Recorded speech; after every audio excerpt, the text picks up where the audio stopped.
veselejší, každý v kuchyni sám a přesto spolu dál. Smích se line bytem, jak by ho někdo hrál.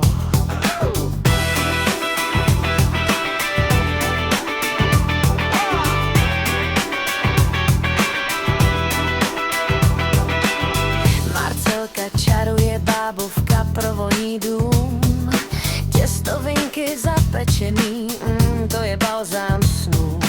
Martin míchá kakašky, fazole i čočky. Každý má svůj styl, žádný zbytečný řečky. Tenhle víkend byl fakt fajn, smích a láska, žádnej spěch ani slov. Když je Marcelka a Martin spolu, každý obyčejnej den je sváteční tón.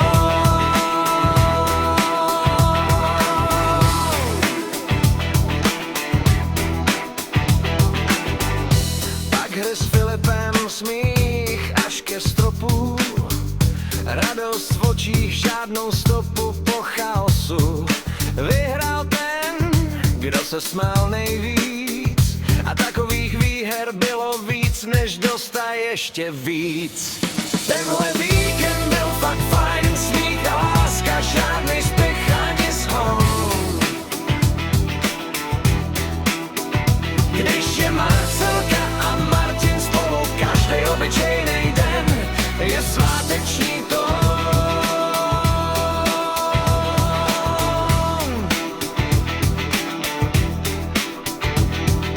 Nejde o velký věci, ani plány z katalogu. Stačí být spolu bez scénářů a depresivních dialogů.